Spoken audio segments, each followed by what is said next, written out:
Nuevamente, buenas tardes. Les invito a que abran sus Biblias en el Evangelio de Mateo, capítulo 19, versículos 13 al 15. Es la porción de las Sagradas Escrituras que estaremos considerando en esta tarde. Vamos a leer la porción y luego vamos a estar orando, pidiéndole a Dios, solicitándole que Él nos ayude a entender su santa y bendita palabra. Mateo capítulo 19, versículos 13 al 15, lee de la siguiente manera. Entonces le fueron presentados unos niños para que pusiese sus manos sobre ellos y orase. Y los discípulos le reprendieron, pero Jesús dijo: dejad a los niños venir a mí, y no se lo impidáis, porque de los tales es el reino de los cielos.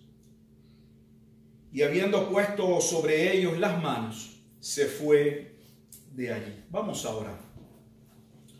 Bendito Dios y Padre eterno, nos acercamos a ti con la confianza que nos habla tu palabra en Hebreos, que tenemos un gran sumo sacerdote que ha oficiado y a la vez Él mismo ha sido el sacrificio por todos y cada uno de nuestros pecados. Te damos gracias por esa infinita gracia y misericordia con la cual solo un Dios como tú podías amar a pecadores como nosotros. Solicitamos una vez más, Padre Santo, con humildad que hables a nuestro corazón. Que tu palabra se haga viva en nuestra mente, en nuestro espíritu. Que nos des, por tu gracia, el deseo genuino de obedecer la misma. De pedir perdón y separarnos de aquello que corrompe, que nos distrae, que nos aleja del propósito de tu reino. Y que podamos, Padre Santo, disponernos a ser hijos obedientes. Hijos que tienen un Padre, como dice Efesios 5, que ha dado testimonio de que les ama. Que nuestra expresión de amor no sea solo en cánticos y palabras que se las puede llevar el viento, sino en hechos concretos de una vida, Padre Santo, que se centra en buscar tu gloria, en vivir para la misma, en la cual tú eres el protagonista, el Señor y el Salvador. Y nosotros solamente siervos, Padre Santo.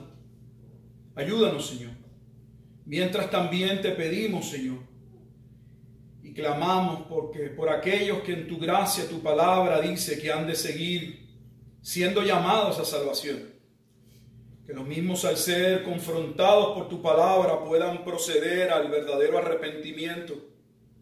Aquel arrepentimiento que los lleva a apartarse de su pecado y a poner únicamente toda su confianza en Jesucristo como Salvador. Te damos gracias, Dios, y te pedimos una vez más que se cumpla en este día aquellas palabras que la Biblia recoge mientras estabas, Señor, en aquel proceso de tentación y dijiste: no tan solo de pan vivirá el hombre, sino de toda palabra que sale de la boca de Dios. Te damos gracias porque tú alimentas a tus hijos, porque tú edificas tu iglesia. En Cristo Jesús oramos y damos gracias. Amén y amén. Esta porción de las Sagradas Escrituras que corresponde al día de hoy, capítulo 19 de Mateo, versículos 13 al 15, algo de esto ya se había tocado en el capítulo tan cercano como el capítulo 18. Y hay algunas cosas que vamos a afirmar hoy, que ya habíamos afirmado en ese capítulo, pero nos vamos a tomar un tiempo de considerar y no brincar esta perícopa, este tema que está en Mateo, por considerar que este es uno de los pasajes que se utiliza para hablar del bautismo de infantes. Y aunque esa no va a ser el área de mayor énfasis, es una de las razones por las cuales decidí que era necesario volver a tocar este tema. La Biblia lo plantea, y si lo plantea es necesario una y otra vez pasar por el mismo. Hay algo que nos distingue de otras denominaciones o de otras iglesias.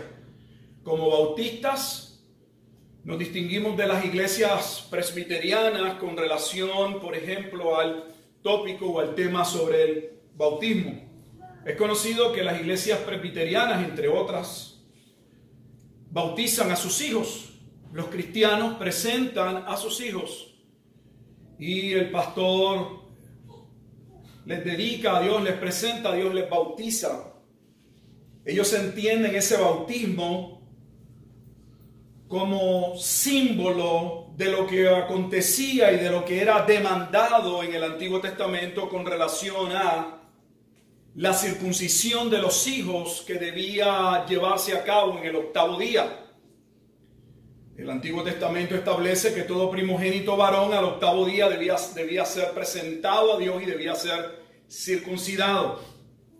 Y básicamente la teología presbiteriana, que no estoy aquí para debatir con ellos, no es mi intención, ni para decir que porque tenemos posturas diferentes no son nuestros hermanos en la fe. La realidad es que los bautistas reformados debemos mucho y hemos aprendido mucho de ellos. Pues básicamente gran parte de los mejores teólogos en el mundo, yo creo que sin duda debe ser reconocido que muchos de ellos vienen del presbiterianismo. Yo no tengo ningún problema en reconocerlo. De hecho, para mí, en mi plano personal, uno de los mejores maestros del siglo XX y XXI será para mí siempre el doctor R.C. Sproul, por muchas razones, no solo teológicas, de carácter, de un sinnúmero de otras cualidades que galardonan la obra que Cristo hizo en él.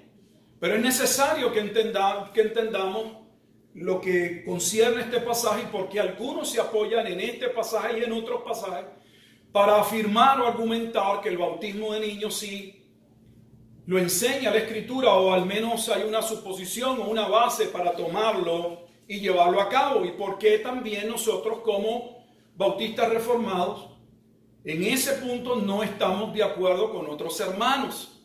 Y este es uno de esos pasajes. Sí que retomo lo que venía diciendo de la doctrina presbiteriana con relación al bautismo. Ellos entienden que el bautismo de los infantes representa aquella circuncisión nuevamente del Antiguo Testamento. No estamos de acuerdo porque realmente lo que representa la circuncisión en el Antiguo Testamento es la salvación o la obra de la regeneración. La circuncisión que se hacía en el prepucio, la Biblia misma establece que el significado era lo que habría de acontecer luego en el corazón, como el lugar donde Dios obra en el ser del hombre. El bautismo realmente más conmemora la obra de Cristo, su resurrección, y por otro lado en el creyente, el que él testifica públicamente de su muerte al pecado y su compromiso en una vida nueva por la gracia y la misericordia de Dios, dedicada y consagrada a Jesucristo como Señor y Salvador. Entendemos que las Escrituras como bautistas claramente enseñan que únicamente deben proceder al bautismo aquellos que han sido salvos. Y la Biblia define claramente quiénes son salvos. Lo define en la experiencia que debe ser visible y tangible de personas que se arrepienten de sus pecados y que confían en Jesucristo, y que hay una evidencia de ello en su carácter y en su manera ahora de proceder. Y no podemos concebir cómo un niño en ese punto puede tomar una decisión para arrepentirse de sus pecados y venir a la fe. Por otro lado, la Biblia no enseña que los padres puedan tomar o asumir esa decisión, como algunos le llaman, de arrepentirse y de venir a la fe por sus hijos. Aunque el presbiterianismo muchas veces utiliza pasajes como en la primera carta a los Corintios capítulo 7, que no voy a entrar a ellos, para decir que nuestros hijos son santificados por causa de que sus padres son de Dios, como si ello representase el hecho de que porque un hijo tenga padres cristianos, de alguna manera él tiene parte en la iglesia del Señor. Yo creo que ellos muy bien distinguen en su teología la gran diferencia que existe entre aquellos que se pueden reunir con la comunidad del pacto y aquellos que en hecho por causa del decreto y la elección divina, fueron señalados para ser parte de esa comunidad de fe.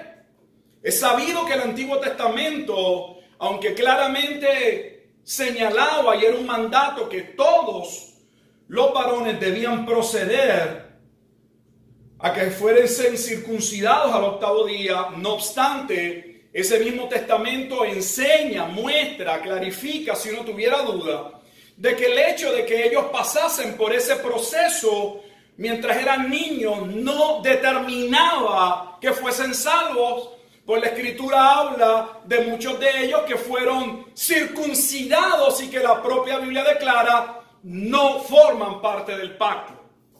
Lo cual entendemos es una enorme contradicción en la teoría o en la doctrina presbiteriana. Pues posteriormente califican, aseveran, exponen, dicen que solamente se bautizan para que los niños entren a la comunidad del pacto, o sea, vengan a formar parte de la iglesia. Yo no creo que nadie objete que los hijos de aquellos padres cristianos deben congregarse con sus padres. Pero el hecho de que los hijos de padres cristianos se congreguen con sus padres y sus padres tomen la responsabilidad que la Escritura demanda de los padres de enseñarlos e instruirlos en los caminos del Señor, eso bajo ninguna manera significa que ellos son salvos. En el libro El Bautismo y el Nuevo Testamento, en el cual Oscar Cullmann se dedicó a hacer un examen de todo lo referente al bautismo en el Nuevo Testamento, cito lo que él dice, una afirmación en ese libro. No afirmaremos que la cuestión del bautismo infantil fue prevista por Jesús, ni que la iglesia primitiva inventó la aparición de Marcos 10, 13, 16, Marcos 10, 13 y 16, Lucas capítulo 18, son pasajes paralelos que abordan este mismo pasaje.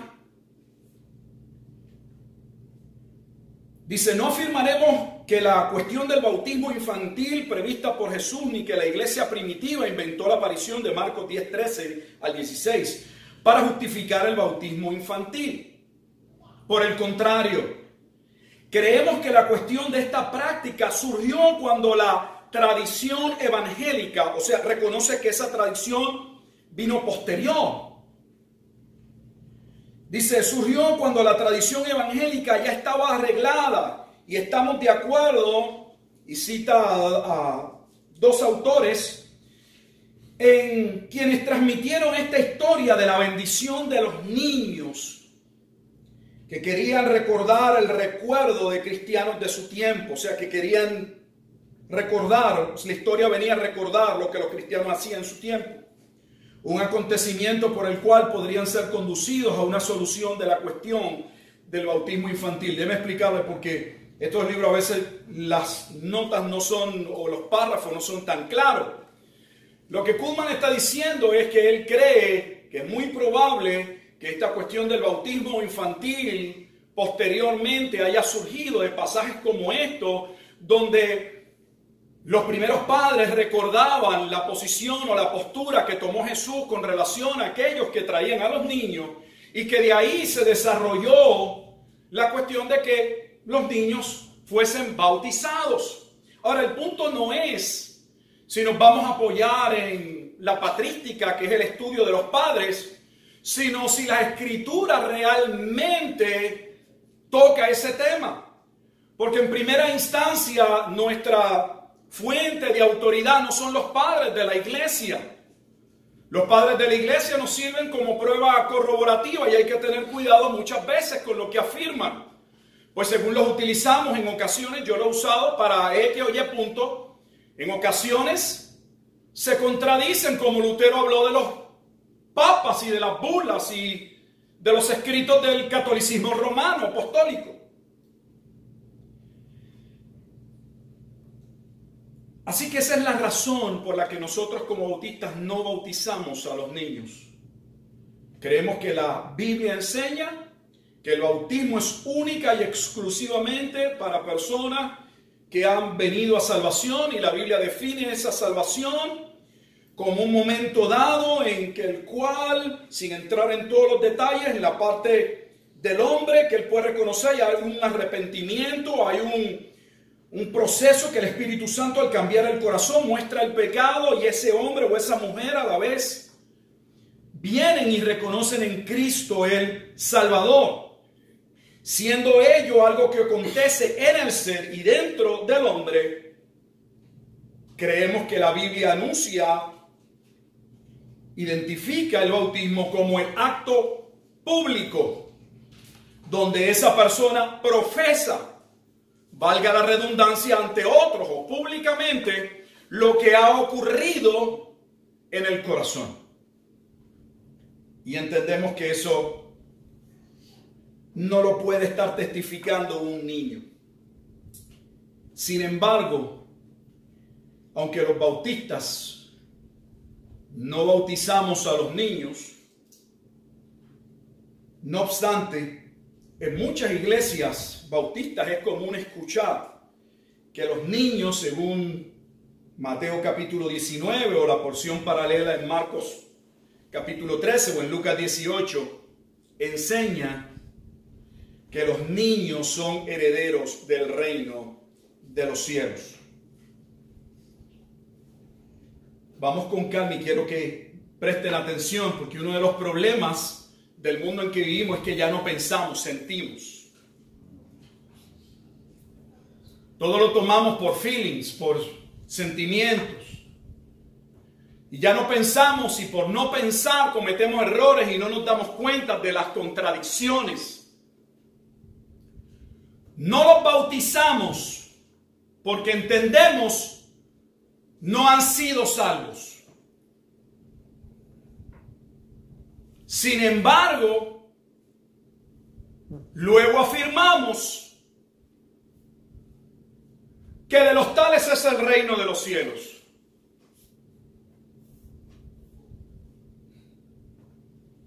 No los bautizamos porque en ese momento no son salvos.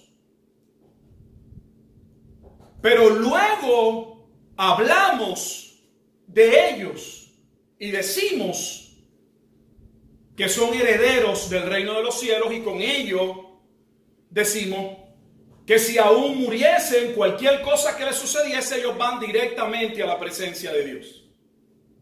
Y eso es una creencia muy, pero muy común. Les voy a mostrar un ejemplo de uno de los comentaristas en español, que estoy seguro que los que solamente pueden leer en español sería uno de esos comentaristas a buscar.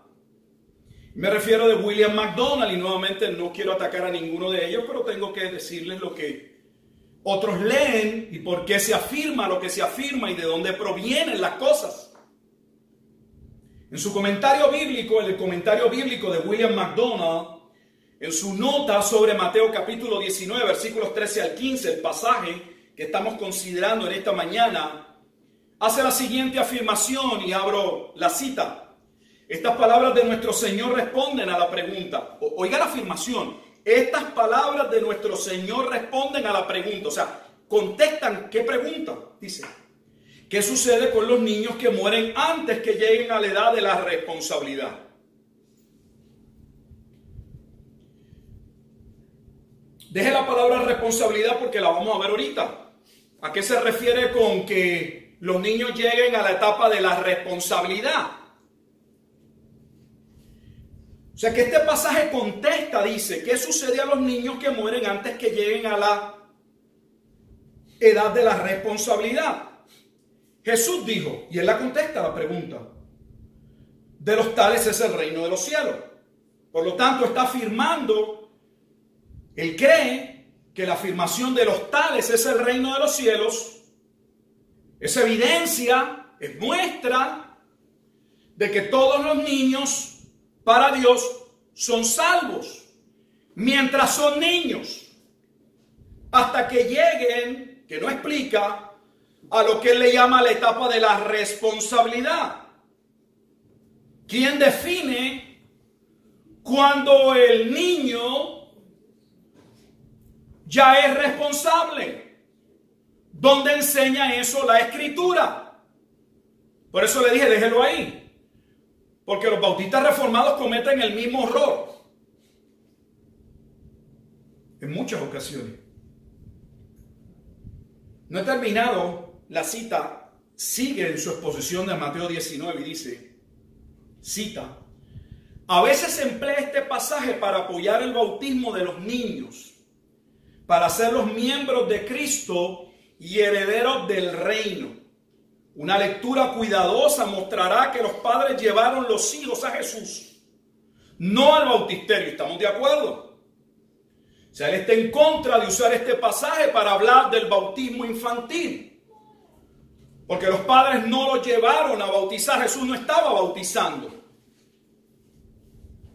Dice, mostrará que los niños... Ahora, mire la declaración que va a hacer. Porque es que son las cosas... Yo leo estas cosas y me asombro.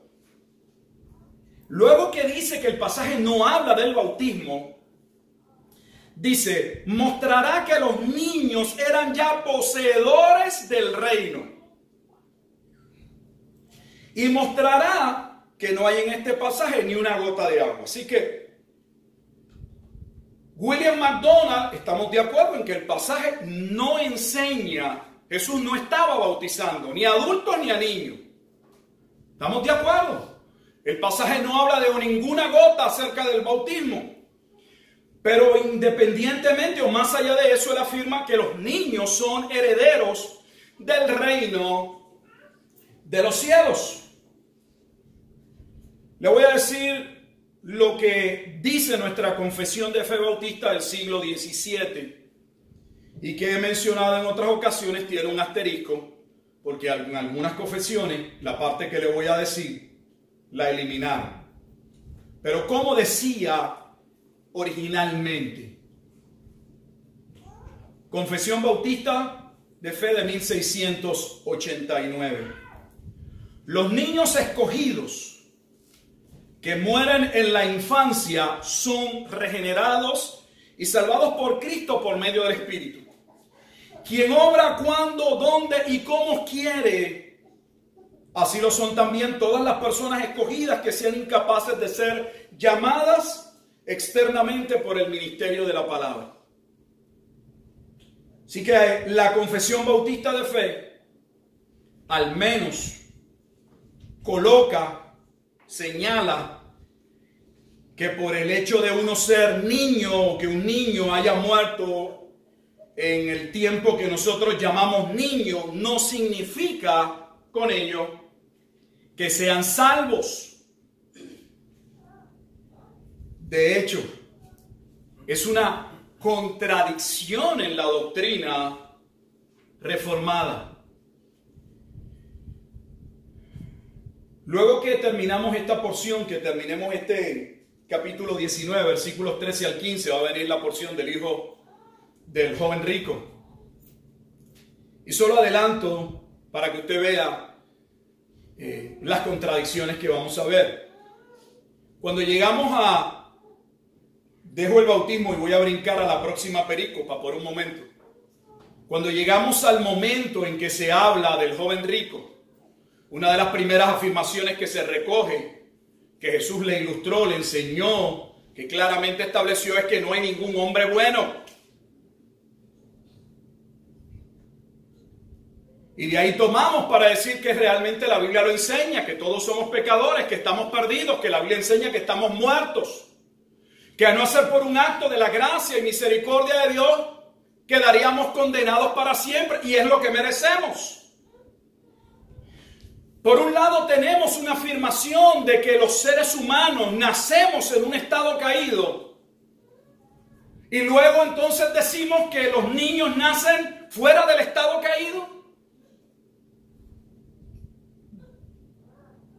sin haber una explicación en estos comentarios. Pues claramente es una contradicción, a no ser que sea resuelto el problema.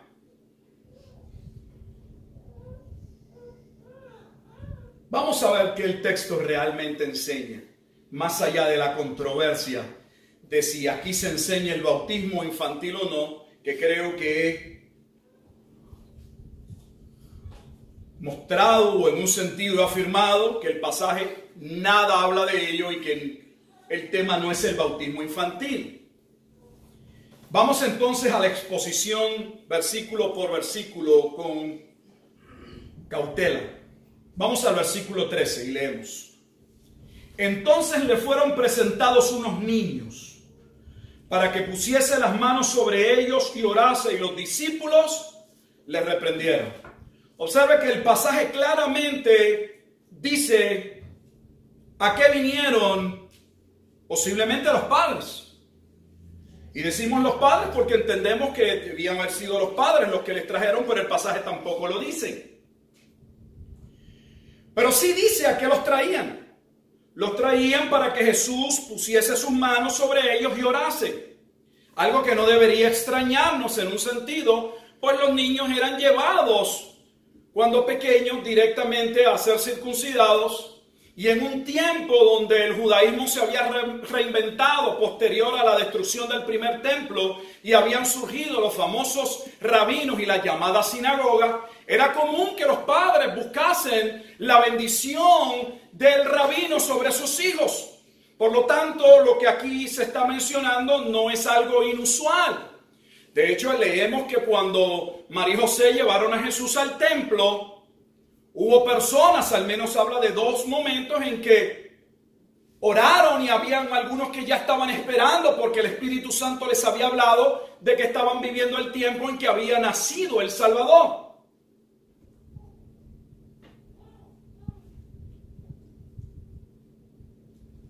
¿A quiénes reprendieron? ¿A los niños? No, el pasaje no dice que los discípulos reprendieron a los niños.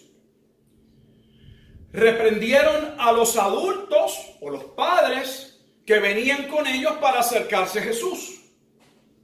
El pasaje contesta por qué los discípulos reprendieron a estos adultos. No lo contesta. Por lo tanto, sería una cuestión especulativa el querer categóricamente señalar cuál fue la razón. Y entraríamos en todo un proceso especulativo que no nos lleva a nada. Unos argumentarían, bueno, es que los niños dentro de esa sociedad estaban en una posición baja. Otros podrían especular y decir, bueno, es que Jesús estaba enseñando y tal vez los discípulos entendieron que no era el momento apropiado. No se debía interrumpir la cátedra del rabino. Sea cual sea, lo importante en el pasaje, como vamos a ver, es la reacción de Jesús en su corrección. Ciertamente hay una corrección. Y cómo va a utilizar ese momento como un proceso de enseñanza para sus discípulos. Lo que vemos continuamente a Jesús hacer. Una y otra vez hemos visto a Jesús utilizar cualquier cosa para enseñarle a sus discípulos. Si recordarán, un tiempo atrás o en unos capítulos atrás, los discípulos se les había olvidado traer el pan. El pan, y Jesús aprovechó la oportunidad para hablarles de que se cuidasen ¿de qué? De la levadura de los fariseos. Y ellos pensaron que a lo mejor Jesús hablaba de que, o le estaba señalando que se les había olvidado traer el pan. Así que hemos visto a Jesús una y otra vez hacer uso de cualquier circunstancia y aprovechar las circunstancias, como lo hizo en el capítulo 16, alejado de las multitudes, para tener momentos de intimidad con sus discípulos. Y creo que esa es la parte más importante a la que debemos ponerle atención. El teólogo D.A. Carson comenta lo mismo que hemos dicho y lo recoge. Dice, los discípulos les reprendieron literalmente.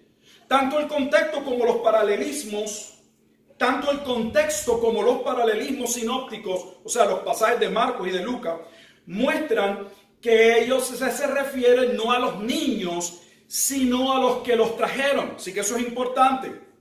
No fue un disgusto de los discípulos con los niños o sobre los niños, sino con los padres que venían a presentar a los niños. Vamos al versículo 14. Pero Jesús les dijo: dejad a los niños venir a mí, no se lo impidáis, porque de los tales es el reino de los cielos. Este es el pasaje tal vez clave o el más comentado. Pero Jesús dijo: dejad a los niños venir a mí y no se lo impidáis. Estamos en el versículo 14 del capítulo 19.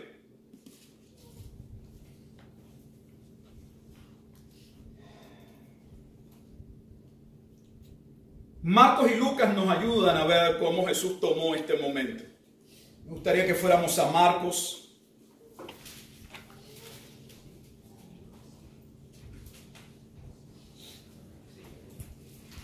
Marcos capítulo 10, versículo 14, recoge cómo Jesús tomó la acción de los discípulos.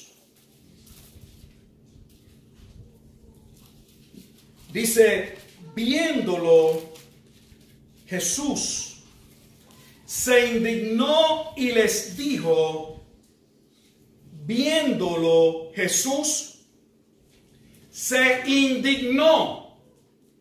En otras palabras, que no fue solamente un momento en el que Jesús los corrige y les dice a los discípulos, déjenlos que se acerquen, sino que la Escritura dice que Jesús se molestó con sus discípulos. Usa la palabra se indignó en el Evangelio de Marcos.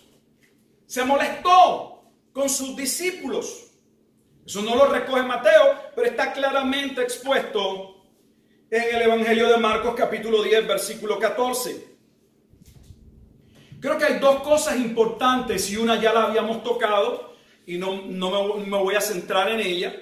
Pero cuando estuvimos viendo esta porción que se toca en el capítulo 18, Jesús ya les había señalado, había corregido a sus discípulos y les había dicho que debían tener sumo cuidado en cómo trataban a aquellos niños que se acercarían a Él, refiriéndose a aquellos que nacían de nuevo, aquellos que venían a ser parte de la iglesia de Cristo. Ya este tema se había abordado en el capítulo 18. Jesús utiliza el momento para volver a afirmar algo que ya él había dicho. Mateo 18:3 dice: de cierto digo que si no volvéis y os hacéis como niños, no entraréis al reino de los cielos. Jesús había afirmado ya que se refería a aquellos que se hacen como niños y nosotros no podemos hacernos niños. Esa fue la pregunta que Nicodemo le hizo a Jesucristo y que Jesús le contestó a Nicodemo. Nicodemo se dio cuenta de que para ser parte del reino había que nacer de nuevo y ser un niño.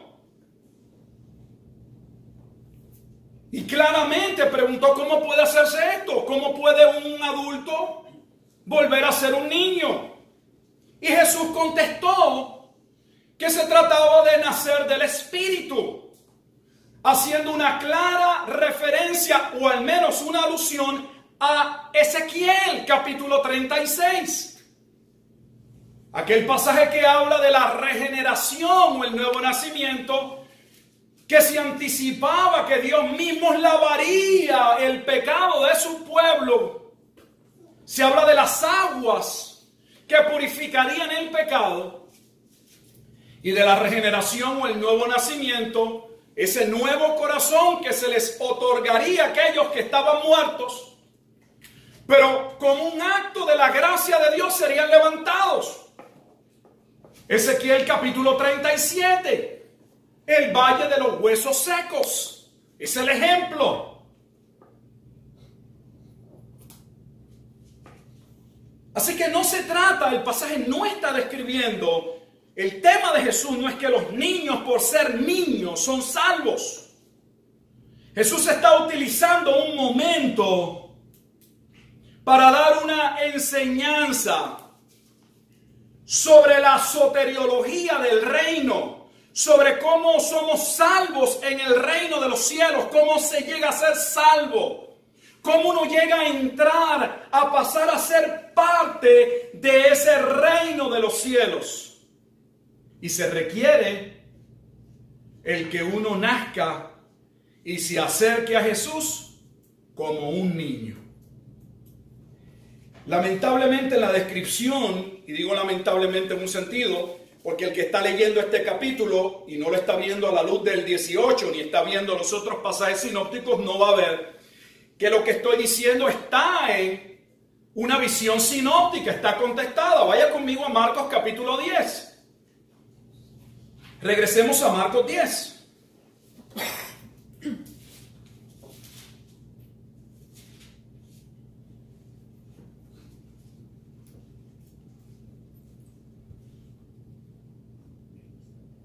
Quiero leer el versículo 14, el clave es el 15. Estamos ahora en Marcos capítulo 10, versículos 14. El versículo clave es el 15, pero mire cómo dice el 14. Viéndolo Jesús se indignó y les dijo, dejad a los niños venir a mí y no se lo impidáis. Y ahora viene una cláusula importante que guarda relación con el versículo que continúa. Porque de los tales es el reino de los cielos. La pregunta que debemos contestarnos es, ¿de quiénes es el reino de los cielos? ¿A quiénes representa esa expresión de los tales? ¿A los niños por ser niños? ¿O la lectura que no debemos aislar, que continúa, dice a qué Jesús se refiere? Versículo 15. De cierto os digo, en verdad os digo, aquí viene la enseñanza, que el que no recibe el reino de Dios como un niño, no por ser niño, como un niño, no por ser niño, como un niño, no por el estado en el que se encuentra, sino como un niño, porque hay una transformación de salvación por la gracia de Dios, no entrará en él. Entonces el pasaje claramente afirma qué es lo que Jesús les está enseñando a sus discípulos. Jesús los reprende porque los discípulos, si usted recuerda el capítulo 18, se habían molestado y de hecho habían reprendido también a un hombre que estaba llevando a cabo una oración y echando fuera un demonio. Y la razón por la cual los discípulos le impidieron a aquel hombre y se molestaron con aquel hombre fue porque ese hombre no formaba parte del círculo de los discípulos. Y Jesús los reprende y les dice, no hay nadie que lleve a cabo algo en mi nombre que realmente esté atentando contra mí.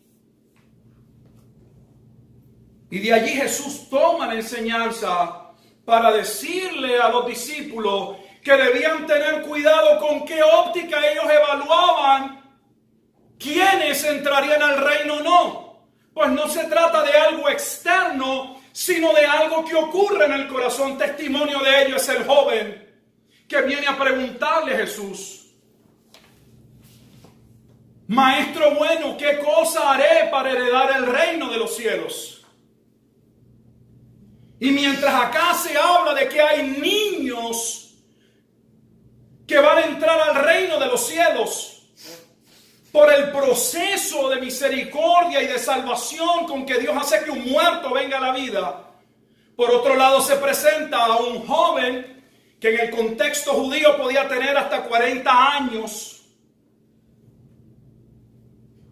Y aquel joven no era parte del reino.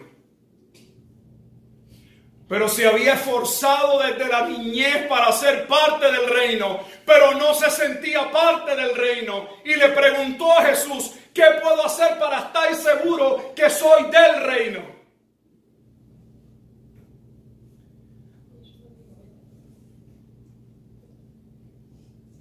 La contestación que Jesús le da de inicio es la base de todo y es la base también aquí. ¿Por qué me llamas bueno? Los niños entran porque son buenos. Yo sé que el pasaje que estoy tocando es un pasaje difícil. Y es un pasaje que a los padres les debe mover la fibra más. Los debe estremecer por dentro. Yo pensaba que mis hijitos eran ángeles. Pues no, tus hijitos no son ángeles, te lo digo con toda honestidad. Están perdidos y más vale que tú entiendas que están perdidos. Porque precisamente por no entender que nuestros hijos nacen en un estado caído y que necesitan principalmente salvación, no nos esforzamos por guiarlos, como la Escritura enseña, a conocer al único Dios. Nos esforzamos por comprarle cosas. Nos esforzamos para que aparentemente estudien y sean alguien. Cosa absurda. Pues Adán y Eva no tenían ningún estudio. Y tenían el sello más glorioso que Dios le otorgó a algo en la creación. Llevaban la imagen de Dios. La valía de Adán y de Eva no procedía de la cultura, no había sociedad. No venía de un grado académico. No venía del tiempo de experiencia ni las canas que tenían en el pelo. Esa valía del hombre, ese valor del hombre, procede del Creador. Y que Dios, y porque Dios le concedió a esa criatura en especial el ser portadora de su imagen. Yo puedo entender que en otros lugares donde no se entiende la doctrina reformada y donde se parte de que el niño, el ser humano es bueno por naturaleza, y que es en el proceso social, en el entorno social, en la familia, en la socialización, llámale como usted quiera. Es que ahí es que se corrompe, ahí es que se daña, ahí es que lo blanco empieza a mancharse y termina negro. Eso no es lo que enseña la Escritura. La Escritura declara que los seres humanos nacemos después de la caída de Adán muertos. El hecho de que el niño en su etapa de niño no pueda mostrar la maldad que viene en él, no lo hace bueno. Todo lo contrario. Mientras los vemos crecer, nuestra tesis de que son buenos por naturaleza hace tiempo debería haberse caído al suelo. Pero es lamentable que no querramos abrir nuestros ojos. Estamos tan ciegos y tan enajenados de la realidad que compramos cualquier mentira. Puedes comprar la mentira que tú quieras, pero te garantizo, te digo de frente, que ninguna de ellas conduce al cielo.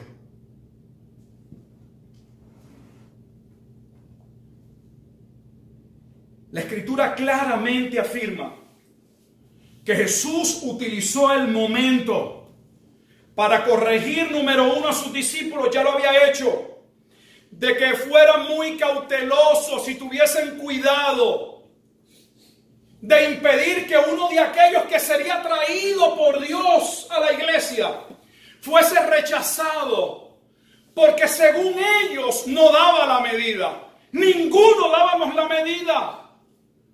No hay nada externo que nos permite evaluar si una persona es salva o no. No lo hace el color de pelo, no tiene que ver con nacionalidad, nada tiene que ver con estatus migratorios, nada. Solo lo que ocurre en el corazón y luego se evidencia en una transformación de vida.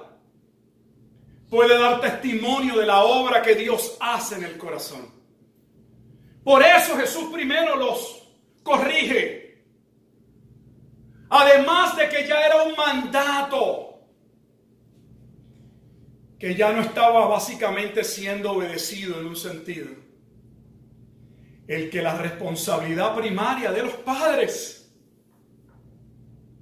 es el educar y llevar a sus hijos al conocimiento de la única verdad que ha sido revelada por Dios en su palabra.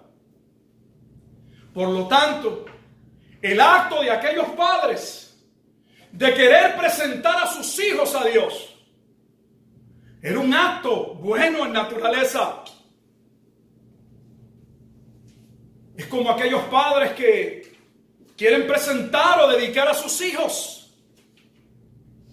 ¿El acto es malo en sí? No, no es malo en sí. Es hermoso, es bueno que dos padres, un matrimonio puedan reconocer a Dios por su gracia nos ha dado hijos. Y debemos honrar a Dios y debemos consagrarlos a Dios. Lo malo es que usamos el acto para tomar fotos.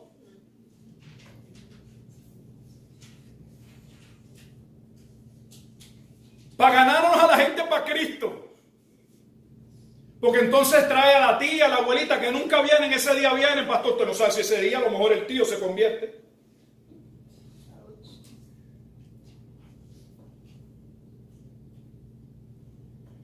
Pero si ese acto procede de padres que de manera genuina, intencional, buscan testificar de su responsabilidad ante Dios y frente a la iglesia, de que ellos se comprometen y que solicitan la ayuda del cuerpo de Cristo local para guiar a sus hijos en los caminos del Señor, es maravilloso.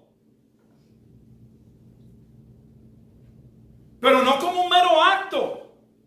Ningún ministro tiene un poder para tocar a un niño y porque lo tocó y lo presentaron con la foto lo llevamos al cielo. La foto se queda en el cuadro, en el marco, y la podrás mirar y recrearte. Pero si no has cumplido con tu trabajo de amonestar, de criarlos en la disciplina del Señor, la Biblia dice, no yo, no los hemos amado. Y yo he confrontado, yo mismo como pastor, de que posiblemente no amé a mis hijos como yo pensé que los amaba.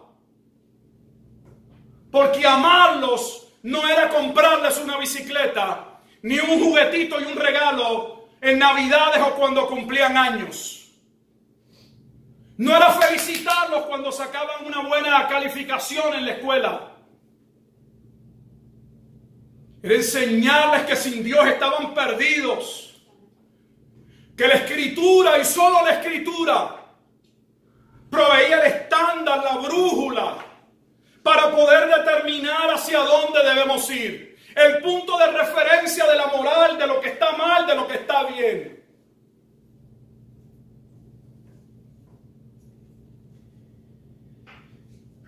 Pero segundo, Jesús utilizó el momento, y creo que es la parte clave,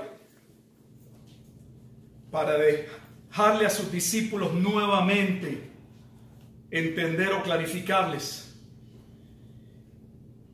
que nadie puede entrar al reino de los cielos. Y nadie debe pensar que es parte del reino de los cielos si no ha nacido como un niño. No estamos hablando de que uno esté en una etapa de desconocimiento, de que seamos niños en nuestra manera, en nuestra doctrina. Estamos hablando de niños en la manera en que Dios transforma.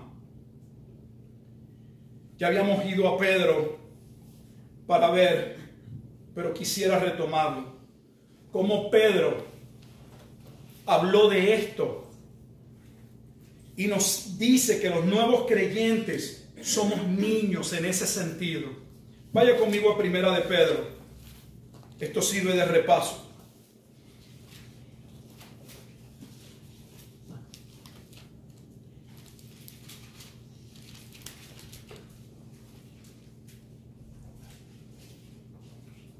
En el capítulo 1 de la primera carta de Pedro, en el versículo 23, leemos que la Escritura afirma lo siguiente: siendo renacidos, o sea, volviendo a nacer, volviendo a ser niños no de simiente corruptible. Ahora, un nacimiento que no viene de nuestros padres, porque esa simiente corruptible ya él había testificado que eran nuestros padres. No de simiente corruptible, sino de incorruptible, de Dios, a través de la palabra de Dios, que vive y permanece para siempre. ¿Quién lleva a cabo la obra del renacimiento? El Espíritu Santo. ¿Sobre qué base el Espíritu Santo regenera el corazón? Lo regenera para que al escuchar la palabra de Dios, ese hombre o esa mujer procedan al arrepentimiento y la fe. De eso es lo que Jesús estaba hablando. De hecho, más adelante en el capítulo 2, versículo 2, dice: desead, está hablándole a la iglesia, desead como niños, observe, recién nacidos, la leche espiritual no adulterada, para que por ella crezcáis para salvación.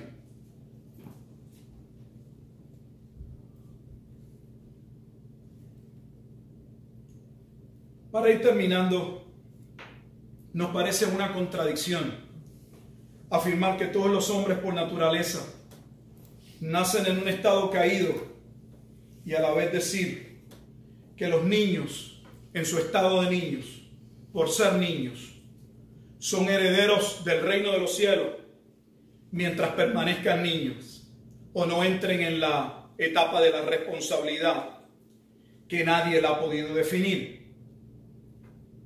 Un claro ejemplo de esto,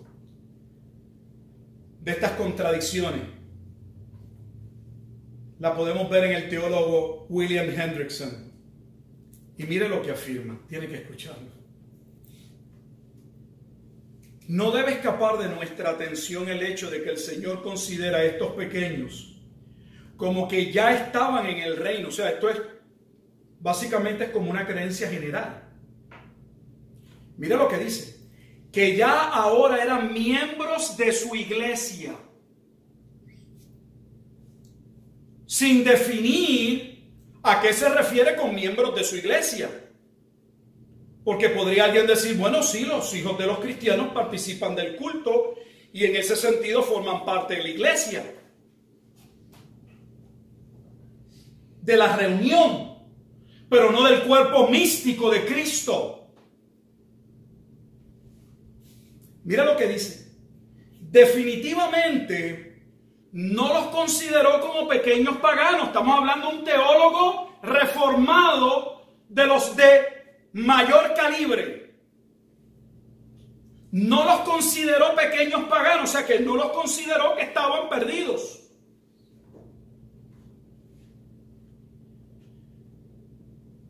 No los consideró pequeños paganos que vivían fuera de la esfera de la salvación, hasta que por un acto propio se unieran a la iglesia. O sea, dice que ya son parte. Los consideraba como simiente santa. ¿Dónde dice el pasaje tal cosa? Cuando se hace interpretación de la Escritura, hay dos palabras que todo seminarista debe conocer: un exégesis y la eisegesis. Y la eisegesis significa colocarle, introducir, poner en el texto algo que el texto no dice. El trabajo del pastor, el trabajo del maestro, el trabajo del predicador no es inventar, no es teorizar, no es poner suposiciones. Es estudiar el pasaje y estudiarlo y estudiarlo y estudiarlo hasta que entienda el pasaje. Y luego la verdad que afirma el pasaje, entonces la comunica a la iglesia. El trabajo del predicador no es colocar sus suposiciones dentro del pasaje para que pasen como si fuesen parte del pasaje. Y déjeme decirle que lamentablemente Eso es lo que un día como hoy usted tiene en muchas iglesias.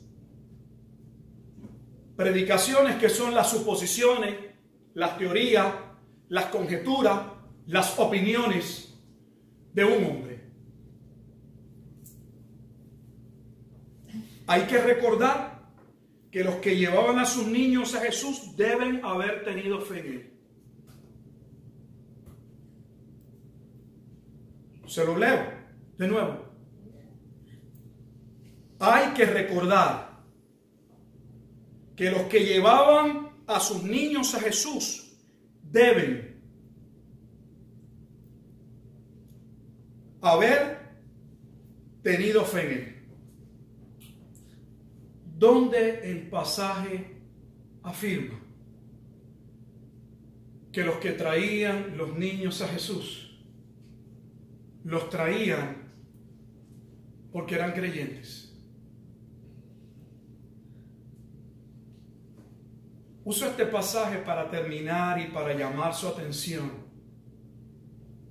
de que usted tiene que tener suma cautela cuando usted escucha una predicación, sea desde este púlpito o de cualquiera. Usted no debe creer nada de lo que ninguno de nosotros decimos si realmente la Escritura no sostiene con claridad tal punto.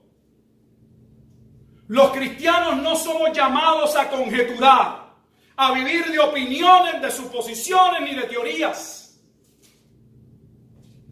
Pero somos llamados a vivir, a proclamar y a pararnos firmes en lo que la Escritura plantea y afirma. Aún nos cueste la vida. Y yo creo que es tiempo de que la iglesia en términos general, no nosotros solamente, seamos muy cuidadosos en qué tomamos como palabra de verdad. Porque hay personas que hasta toman el mensaje de acuerdo a cómo se sienten. Es que el predicador, no sé, es duro. Si así a usted ningún mensaje que yo predique le va a gustar. Porque yo no disparo al aire. Yo apunto con precisión. Y me cuido que lo que digo aquí lo pueda sostener públicamente. Pero también quiero tener la humildad para pedir perdón y retractarme si he concluido o entendido un pasaje mal. Y cambiar mi postura abiertamente. Y comenzar a predicar lo que ahora entiendo debería ser lo que hubiese debido haber predicado en el pasado. Pero no podemos estar aceptando todo.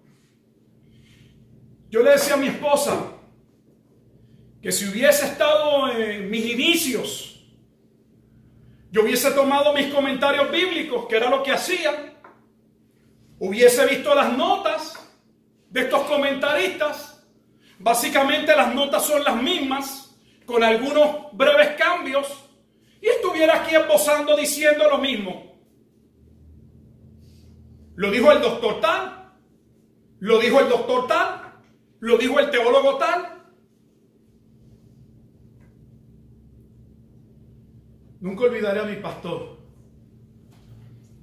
No lo aprecié mientras lo tuve, pero me enseñó cosas que las llevo.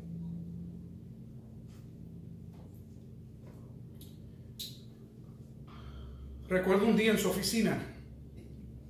Los lunes decía él que era su tiempo libre. Yo nunca le vi tiempo libre. Pero era un tiempo que descansaba. Y lo descansaba más para meditar. Me parecía a mí que su meditación más era en la Escritura y en los hermanos. Sus situaciones particulares. Pero ya el martes, bien temprano, y él estaba preparando lo que él decía. Era el buffet que le iba a preparar a la iglesia. Él se veía como un chef. Y él decía que él quería usar los mejores ingredientes, lo mejor para su iglesia. Y yo estaba iniciando en el seminario. Un día me dijo: siéntate ahí, quiero hablar contigo. Y recuerdo que me dijo: nunca pienses Nunca. Que aquello que mientras tú estás estudiando tu Biblia, tu plano personal, de tu devoción a Dios, de lo que Dios demanda, que lo que Dios te pueda mostrar a través de la Escritura es menos importante y tiene menos valor que lo que tú puedas ver en algún libro. Me dijo, a veces en los libros se dicen cosas que solo están ahí y que en ocasiones son correctas y buenas, pero cumplieron un propósito en un tiempo y en una situación particular. Y aunque toda palabra tiene aplicación para todo tiempo, no pienses que porque parece glorioso y suena bonito, eso que tú leíste es lo que la iglesia necesita el domingo. Pero lamentablemente vivimos una generación que la gente compra una Biblia de estudio y ellos creen que de tapa a tapa, con los mapas, todo es de Dios. Y ven el comentario abajo y lo que dijo Mundo Hispano, eso es lo que ellos repiten. Porque después de todo, si Mundo Hispano puso esa nota ahí, eso lo habrán examinado varios teólogos y al menos debe haber algún consenso sobre que esa es la explicación correcta del pasaje. Pues sabes que mientras yo han ido pasando los años me he dado cuenta que muchas de las cosas que parecen correctas no son tan correctas. Y que si yo me dejara llevar por lo que le he entendido, cometería al día de hoy muchos errores. Necesitamos amar nuestras Biblias. Son un tesoro. Y la única manera que tú tienes, amado, de poder filtrar, de poder, cuando tienes un interrogante, llegar sin necesitar todo el tiempo de depender de otra persona. Pues Dios no colocó ministros ni pastores para que la congregación dependa de lo que diga el pastor. Todos dependemos de la Escritura. En el proceso de crecimiento, el pastor te va ayudando, como la mamá te va alimentando, te va enseñando que tienes que comer de qué manera y qué comer, pero se espera que tú comas luego por ti. Que tú mismo puedas leer y comiences a entender. Pero vivimos un tiempo que la iglesia ni la Biblia lee. Y que creemos cuánta cosa hay. Yo no sé si ustedes lo entienden y voy a orar. Ninguno de nosotros tiene excusa delante de Dios. Las palabras más serias sobre la necesidad de estudiar minuciosamente las Escrituras están en el Nuevo Testamento y se escribieron hace 2000 años atrás, cuando ni el Nuevo Testamento todavía estaba unido y recopilado el Antiguo Testamento y los hermanos podían decir: tenemos una Biblia completa como la tenemos nosotros. ¿Qué excusa le daremos a Dios? Más allá de pensar que con una actividad y un agua por encima de la cabeza de nuestros niños, por haberlos un día traído a la iglesia y el pastor haya orado por ellos, pensar que por eso son herederos del reino de los cielos es engañarnos. Si todavía tienes niños pequeños, si todavía tienes tus hijos y todavía tienes la oportunidad en tu casa de hablar con ellos, no hay una conversación más importante que hablarles de su necesidad de Cristo.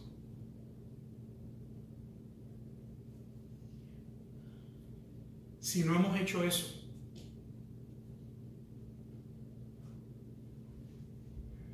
no hemos cumplido con nuestra responsabilidad delante de Dios. No los podemos salvar. No nos corresponde salvarlos. Pero nos corresponde hablarles de que sin Dios están perdidos. Aunque sean ingenieros, aunque sean astronautas, aunque sean premios Nobel, sin Cristo estás perdido. Dios nos ayude y esta porción nos encamine a tomar, si amamos de verdad a los niños, guiémoslos de verdad a entender en el proceso en el que crecen que necesitan de Dios. Pero si tú los tomas como que son angelitos y que son tus niñitos los más linditos, y eso es todo lo que tú ves en ellos,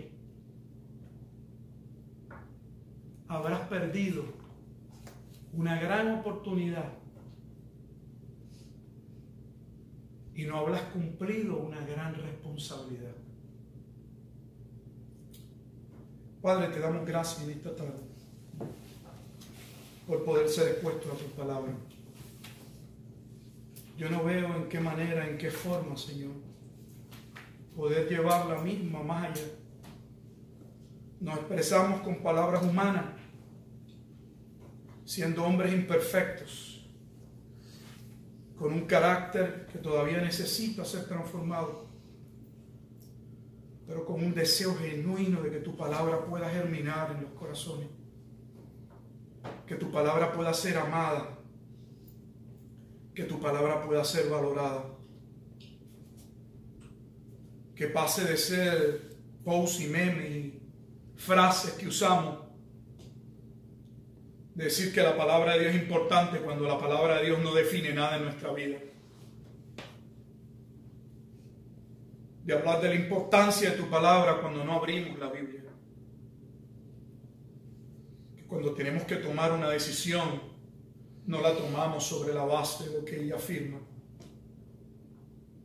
que cuando tenemos que juzgar un aspecto de la vida tenemos que juzgarnos a nosotros mismos, a nuestros hijos, a nuestra familia. Nos vamos por el sentimiento y somos familia. Y no nos acercamos a ese tío, esa tía, ese abuelo, ese primo, ese papá, ese sobrino, ese hijo. Y le decimos, ¿sabes qué? No se trata de tu opinión ni mi opinión.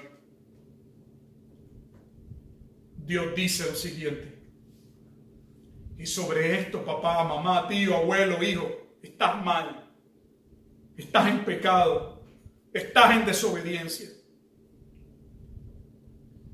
Pero si Dios no tomamos esa responsabilidad con sinceridad desde pequeños,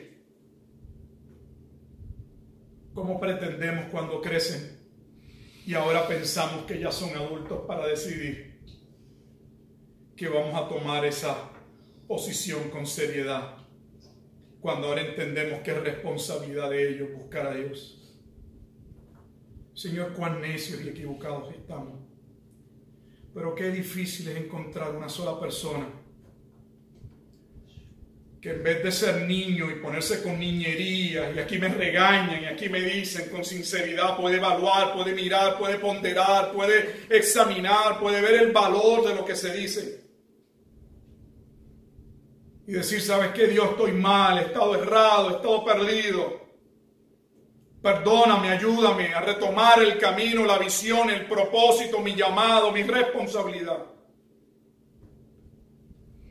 Perdónanos, Dios. Pues somos propensos a desviarnos. Pero te pedimos que en tu gracia nos ayudes a firmar nuestros pasos. Pues no en una ocasión, en muchas ocasiones, las piernas se han salido del camino y, como dice Hebreo, las rodillas se han paralizado. Que podamos poner nuestros ojos en Jesús, el autor y el consumador de la fe, y despojándonos de todo pecado, Señor, podamos correr con paciencia la carrera que tenemos por delante. Prepáranos ahora, Señor, para este momento en que habremos también de pasar a tomar la cena del Señor. Que podamos ver en los medios, en el pan y en la copa, que representan tu vida, tu obra, el costo, tu gracia, y que no lo tomemos como algo vano, como algo de poco valor o con poca trascendencia o sentido. Y mientras participamos de la misma, busquemos la oportunidad para retomar lo perdido y reconsagrarnos nuevamente en nuestro propósito. Damos gracias, Dios. Oramos en Cristo Jesús, Señor nuestro. Amén y amén.